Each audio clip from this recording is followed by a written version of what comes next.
की फिक्र मत करें आप। कल हमारा निकाह होगा, तुम तैयार रहना। मैं तुमसे शादी करना चाहती हूँ और तुम मुझे बेवकूफ बना रहे हो। अब ये जंग दिल जीतेगा या कभी कभी इंतखाब की कोताही बहुत बड़ी तबाही का बाइस बन सकती है। मेरे और अनायजा की शादी की तैयारियां करें। लाइफ पार्टनर का इंतखाब बहुत सोच समझ के करना चाहिए। दिमाग बासी ले जाएगा, कुछ पता नहीं। आपकी इकलौते बेटे की शादी और आप खुश नहीं। अपने बाप की इज्जत का जनाजा निकाल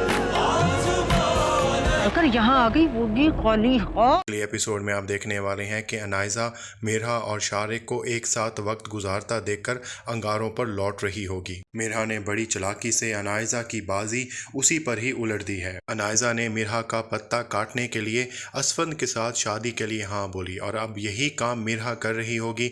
वो शारिक के बहुत ज़्यादा करीब होती जा रही होगी और अनायजा बेचारी तड़प ही रही होगी। वो कुछ भी नहीं कर पाएगी। वो शारिक के साथ मिलना भी चाहेगी तो शीरी उसे मिलने नहीं देगी और शारिक भी जब जब मिलेगा या कॉल पे बात करेगा कोई उसे सीधी या ढंग की बात नहीं बताएगा। शारिक के तो जैसे मज़े होने वाले हैं, उसकी पांचों उंगलियां घी में और सर कढ़ाई में होने वाला है। तो यही सोच रहा होगा कि वो मिरहा से भी शादी कर लेगा और अनायजा की वॉइस रिकॉर्डिंग से भी उसको ब्लैकमेल करके दोनों से ही पैसे निकलवाता रहेगा और बहरोज़ की सारी दौलत उसी के नाम होने वाली है। लेकिन उसका सारा ये प्लान मिरहा नाकाम बना देने वाली है। मिरहा अनायजा को इस हद तक जेलस करेगी कि अनायजा नहीं रह पाएगी और ये फैसला करेगी कि वो कल तक बात नहीं टाल सकती। अनायजा रुखसती वाले दिन ही घर छोड़कर शारिक के घर पर पहुंच जाएगी।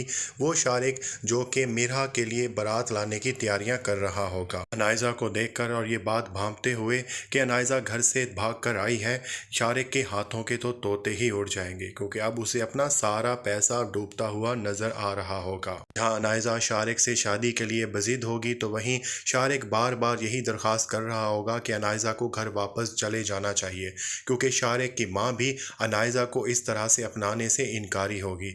लेकिन अनायजा घर वापस नहीं जा सकती क्योंकि वो एक चिट्ठी छोड़कर आई है जिसमें उसने अपनी सारी दास्तान लिखी हुई है। चिट्ठी पढ़ने के बाद बहरोज़ को जहां अपनी इज्जत खाक में मिलती नजर आएगी तो वहीं पर असफंद भी पछता रहा होगा कि काश वो अपनी माँ की बात मान लेता जब उसकी माँ ये दरख्वास्त कर रही थी कि वो शादी का फैसला जल्दी में कर रहा है और उसे अनायजा से शादी नहीं करनी चाहिए क्योंकि वो बहुत ही खुले दिमाग की मालिक है, बल्कि उसे मिरहा से शादी करनी चाहिए। लेकिन यहाँ पर असफंद ने अपनी माँ की बात नहीं सुनी थी और नतीजा अब उसके सामने आने वाला है कि किस तरह से उसकी और बहरोज़ दोनों की बेइज्जती होने वाली है। बहरोज़ असफंद को बहुत ज़्यादा गुस्से में देखकर उसके सामने हाथ बांध लेगा कि वो कोई भी जज्बात में आकर कोई गलत कदम ना उठाए। जहाँ बहरोज़ असफंद के सामने हाथ बांधे खड़ा होगा तो वहीं पर असफंद की माँ भी उससे बार बार यही दरख्वास्त करेगी कि अनायजा के भागने की वजह सज़ा मिरहा को नहीं मिलनी चाहिए।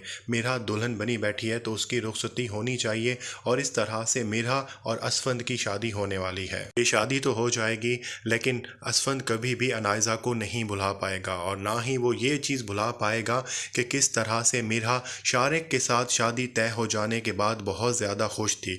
मिरहा को बहुत ज़्यादा कोशिश करनी पड़ेगी असफंद को इस बात का यकीन दिलाने में कि वो असफंद से बहुत ज़्यादा मोहब्बत करती थी और शारिक से जो भी उसने किया वो सब एक ड्रामा था। और असफंद जो कि पहले ही अनायजा के हाथों बेवकूफ़ बन चुका है, वो मिरहा की बात को इतनी आसानी से मानने के लिए तैयार नहीं होगा। तो इस तरह से जो कहानी है वो बहुत ही दिलचस्प मोड़ लेने वाली है क्योंकि इन दोनों की शादी के बाद एक मर्तबा फिर से अनायजा भी असफंद की ज़िंदगी में आने की भरपूर कोशिश करेगी और मिरहा की शादीशुदा ज़िंदगी बर्बाद करने की पूरी कोशिश करेगी।